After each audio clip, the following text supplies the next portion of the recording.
नमस्कार। आज हम बात करेंगे कक्षा 12 की पुस्तक अंतरा का पहला पाठ जो कि है देवसेना का गीत। तो देवसेना का गीत पढ़ने से पहले इसका मेन हम कह सकते हैं कि सार क्या है, किसके द्वारा यह गीत लिखा गया है, वो अगर हम देखते हैं तो देखिए देवसेना गीत की अगर हम बात करें तो यह जयशंकर प्रसाद जी के द्वारा लिखा गया है। देवसेना का गीत प्रसाद के स्कंदगुप्त नामक नाटक से लिया गया है। तो कहाँ से लिया है, ध्यान रखें, स्कंदगुप्त नामक नाटक से लिया गया है। और देवसेना है कौन, चैप्टर का नाम है देवसेना का गीत। तो देवसेना जो है वो मालवा के राजा बंधु वर्मा की बहन है। अब इस नाटक में ये बताया गया है कि जब हूणों का आक्रमण हुआ तब ये जो बंधु वर्मा है इनका पूरा परिवार वीर गति को प्राप्त हो गया और सिर्फ इनकी जो बहन है देवसेना वो बच जाती हैं। अब वो अपने भाई के सपनों को पूरा करने के लिए राष्ट्र सेवा का व्रत ले लेती हैं, यानी अब वो उनका जो आगे का जीवन होगा वो देश की सेवा के लिए समर्पित होगा, वो ये बात कहती हैं। लेकिन जीवन का एक ऐसा पड़ाव था जब उन्हें एक राजा स्कंदगुप्त से प्रेम हुआ था। अब वो जो स्कंदगुप्त था उस समय मालवा के जो धन कुबेर की कन्या थी विजया, उससे शादी करना चाहता था, उससे उनके स्वप्न देखता था।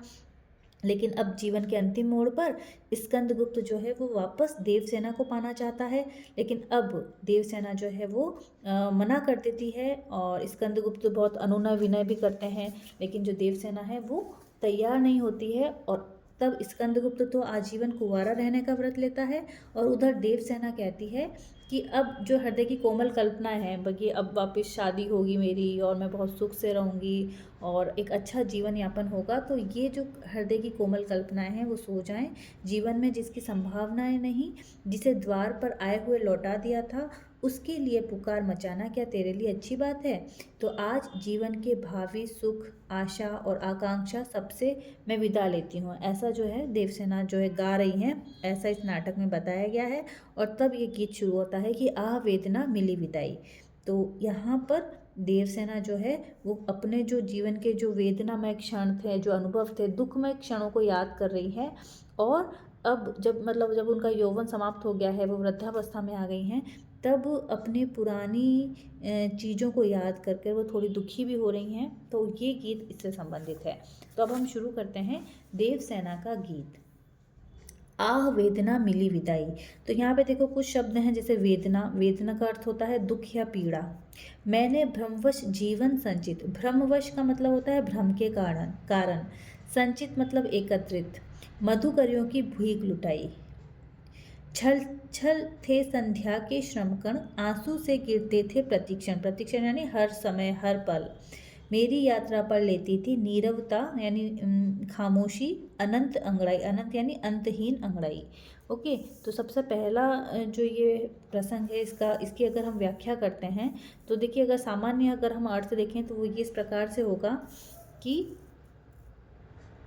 आह वेदना मिली विदाई।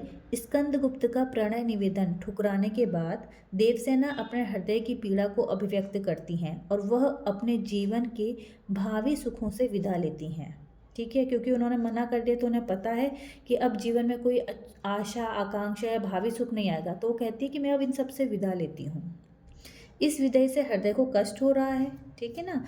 क्यों वेदना मिली विदाई, यानी ये जो वेदना है अब उससे मुझे विदाई मिल रही है और मैं जीवन के भावी सुखों से अब विदाई ले रही हूँ। मैंने भ्रमवश जीवन संचित, अब वो कहती हैं कि मैंने, देवसेना कहती है कि स्कंदगुप्त के प्रति प्रेम और उन सपनों को भ्रमवश इकट्ठा किया था।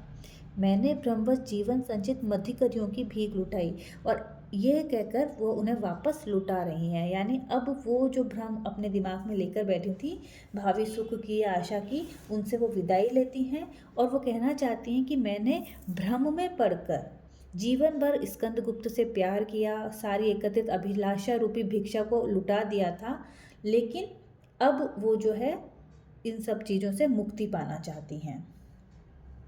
ठीक है, तो वेदनामय क्षणों से वो विदाई लेती हैं। वह अपने यौवनकालीन क्रियाकलापों को अपनी एक तरीके से हम कहते हैं कि नादानी मानती हैं। अब छल छल थे संध्या के श्रमकण, आंसू से गिरते थे प्रतिक्षण, मेरी यात्रा पर लेती थी नीरवता अनंत अंगड़ाई। अब जीवन की संध्या में उसे अपने कष्टों के साथ बहाई गई पसीने की बूंदें भी याद आ रही हैं, जो आंसुओं के समान हर क्षण गिरती रही। इसी के साथ मेरी यात्रा पर लेती थी नीरवता अनंत अंगड़ाई, यानी देवसेना की ये जो यात्रा रही, इस प्रकार की यात्रा जब शुरुआत में स्कंदगुप्त के द्वारा ठुकरा दिया गया और अब वापस मनाया जा रहा है, तो देवसेना की इस यात्रा पर खामोशी अंतहीन अंगड़ाई लेती है। तो कहीं ना कहीं यहाँ पर जो देवसेना है वो खुद से कह रही है इस संध्या वेला में कि जीवन भर जो है उनका जो जीवन है वो दुखों से भरा रहा है और पूरे जीवन वो जिस सुख की कामना करती रही उसे वह सुख प्राप्त नहीं हुआ, उसे आंसुओं के सिवा कुछ नहीं मिला, उसका पूरा जीवन संघर्ष करते ही व्यतीत हो गया और अब तक वह चुपचाप एक वेदना को ही सहन करती चली आई, लेकिन अब वो हैं क्या चाहती हैं, अब इन सब चीज़ों से वो विदाई लेना चाहती हैं। तो ये एक पहला पैराग्राफ था इसका। अब इसका जो दूसरा पैराग्राफ है वो यहाँ से शुरू होता है, श्रमित स्वप्न। हम देख लेते हैं तो वो कहाँ से शुरू होता है। श्रमित स्वप्न की मधुमाया में, गहन विपिन की तरु छाया में, पथिक उनींदी श्रुति में किसने यह विहाग की तान उठाई। लगी सतृष्ण दीठ थी सबकी, रही बचाए फिरती कब की, मेरी आशा आह बावली तूने खोदी सकल कमाई। तो यहाँ पर ये जो सेकंड पैराग्राफ है ये क्या कहना चाह रहा है उसके बारे में अगर हम बात करते हैं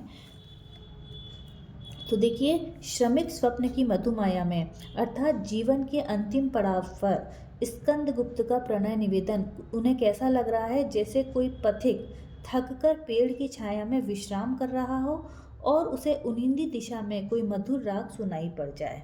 श्रमित स्वप्न की मधुमाया में यानी कोई सो रहा है और सपने में उसे एकदम से गहन विपिन में यानी घने जंगल की जो तरु छाया है उसमें किसी पथिक को उनिंद यानी गहरी नींद की दशा में किसी ने विहाग यानी कोई मधुर राग सुना दिया हो, ऐसा उन्हें प्रतीत हो रहा है। लगी सतृष्ण दीठ थी सबकी, रही बचाए फिरती कब की, मेरी आशा आह बावली तूने खोदी सकल कमाई। तो यौवनावस्था में इसी के साथ वो पता अपने पुराने दिनों को याद करके कहती हैं कि लगी तृष्ण दीठ थी सबकी, यानी यौवनावस्था में तो सबकी तृष्णा भरी प्यासी नजरें देवसेना पर लगी रहती थी और स्वयं को उनसे बचाए फिरती थी। अपने भरपूर प्रयास के बावजूद देवसेना ने अपने जीवन की सारी पूंजी अब गंवा दी है। तो भाव एक तरीके से ये कह रहा है कि पूरे जीवन काल में जो है वह सुख की आकांक्षा में मीठे सपने देखती रही, न तो वो पूरा हुए और अब वह थक कर इन सबसे विदाई लेना चाहती हैं। अब कोई गीत उन्हें सुख नहीं पहुंचाता। देवसेना ये कह रही हैं कि मतलब स्कंदगुप्त के प्रेम में उसने कई सपने देखे थे, स्वयं को अन्य की नज़रों से बचाने का भी कोशिश करती थी स्कंदगुप्त के प्रेम के कारण ही, लेकिन इस प्रकार वो कह रही हैं कि मैंने अपना समस्त यौवन काल भी गंवा दिया और मैं अपनी पागल आशा के कारण अपने जीवन भर की पूंजी अपनी कमाई को बचा नहीं पाई। मुझे प्रेम के बदले प्रेम और सुख की प्राप्ति नहीं हो सकी। फिर तीसरा पैराग्राफ है, चढ़कर मेरे जीवन रथ पर, प्रलय चल रहा अपने पथ पर, मैंने निज दुर्बल पद बल पर उससे हारी होड़ लगाई। अब यहाँ पर इस पैराग्राफ का मतलब होगा कि देवसेना यूँ कह रही हैं